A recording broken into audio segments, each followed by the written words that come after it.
The Inner Harbour in Victoria is in for some big changes. The Greater Victoria Harbour Authority is breathing new life into the old CPR Steamship terminal and is talking about a new ferry terminal that would go with it.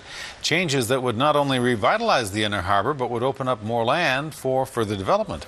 CTV's Stephanie Sherlock has the story. She joins us live in the Inner Harbour. Stephanie.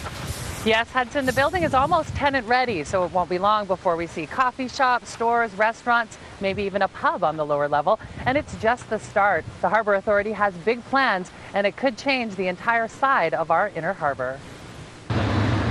It occupies a prime piece of waterfront real estate and comes with a serious pedigree. It's in a very prominent location, and it was designed by two icons of Victoria architecture, Rattenbury and James. Think the Empress and the legislature.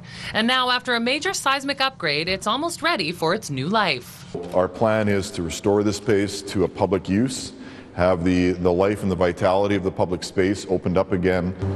But don't expect souvenir shops and hot dog carts here. The plan is for an open, upscale, mixed-use facility. We do have some very good food, beverage, and retail operators in Victoria.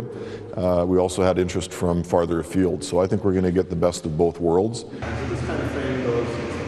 Respecting the heritage of the building along the way. You need the diagonals for bracing. The cross bracing is important. The horizontals and verticals we put in as an architectural touch to echo the mullions of the windows. The original tile floor is being restored, as is the giant fireplace that was hidden when the building housed the Wax Museum. The Harbour Authority's plan is future forward. The next step toward realizing the vision will be building a common-use ferry terminal next door to house both the Coho and the Clipper. There is a strong sense that we need to invest in a long-term ferry terminal strategy.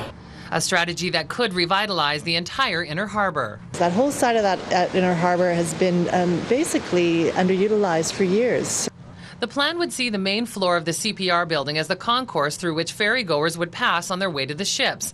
And it's not just a pipe dream. We have had open dialogue with them. They're supportive of the concept, but just like all of us, they want to see further detail.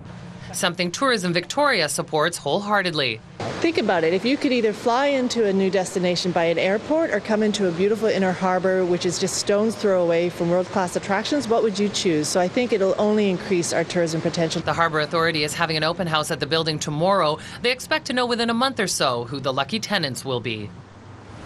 And so in about 6 to 9 months, the interior of the building should be filled with tenants and doing business, and that will be the end of sort of phase one. I spoke with representatives from both the Clipper and the Coho today. They are teaming up on this, actually. They're doing all the meetings together. They want to make sure their interests are represented. They're very excited to see the end of phase one and talk about phase two. So there will definitely be lots to see in the coming weeks, and they're going to speak with us about it when we get to that time. Hudson? All right, Stephanie Sherlock, live in the Inner Harbour. Stephanie, thanks. You're welcome.